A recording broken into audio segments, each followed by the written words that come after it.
Thank you, Sakina. It's evident that today is going to be a very busy day here in South Africa, where the president will be delivering his State of the Nation address at 6 o'clock, right behind me from the City Hall of Cape Town. But to continue with the conversation with political parties and their expectations from what the president is going to say, we're now joined by the Secretary General of the Pan-Africanist Congress, the PAC, Papu SG. What are you expecting from President Cyril Ramaphosa when he speaks to the nation delivering his SONA today at 7 o'clock? We are first expecting the president to reflect on the previous SONA, to reflect on the commitments that were made in the last few SONAs as to what has been achieved, what has been challenges and the failures, and how are they going to be addressed. We are expecting the president also to announce on an accelerated land restoration program, including security of tenure. Currently, the Department of Land and Rural Development has only been able to allocate over 50,000 hectares of the land. We hope that to increase. We're also hoping that the allocation of funding for post-support settlement, currently as it stands at 30 million per annum, that is going to increase, and so that we accelerate the land restoration. We are also hoping that the president will announce measures to increase job creations. Most of our young people are unemployed. We are hoping that the reindustrialization program in the department will kickstart and make sure that young people get employment. Currently, many of our industries remain derelict. We're hoping that they will be resuscitated.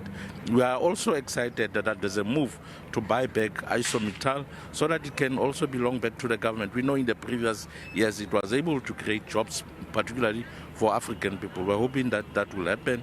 We're hoping that the issues around water, we know what is happening in the city of Johannesburg. We are happy that the ministers are on the ground addressing the issue of water outages in the city of Johannesburg. We're hoping that there will also be measures that the president will announce around the infrastructure that is very old, that is unable to deliver water to our people. We are hoping that the president will deliver some measures to deal with that. There you have it from the Secretary General of the Pan-Africanist Congress. Apapu was saying that central to their expectations is the restoration of the land and the land justice. Interestingly, their leader is the Minister of Land Development here in South Africa, that is Mzwanele Nyonso. But let's quickly go to the Economic Freedom Fighters through its national spokesperson, Sinawo Tambo. Sinawo, central to your expectations from President Ramaphosa this evening? Look, I think we should all expect him to update us on all of the commitments he has made in the previous State of the Nation addresses. So Cyril Ramaphosa treats the State of the Nation address as if it's the beginning of a new term of his presidency. He makes commitments and then doesn't follow up on them and then makes new commitments in the following one. Where are the smart cities? Where's the bullet train? Where's the massive infrastructure development that he's been promising year after year since 2018? What is the plan for unemployment? Because it's become so normalized in South African society. There are people who have accepted that they will not find jobs anyway. Where's the rebuilding of industries? What's going to happen with the retrenchments in the automotive industry? There's a crisis of water in the city of Johannesburg, and the Minister of Water and Sanitation says because people don't pay water. His premier is saying that he uses a hotel as a convenience, as a measure to escape the indignity of not having water. So what's the plan on water? What's the plan on electricity? We know that load reduction has now replaced load shedding. And of course, every quarter, NERSA increases the tariffs of electricity. It's becoming unaffordable to have the lights on in our homes. So we need basic service delivery commitments and updates on how those are going to be fixed.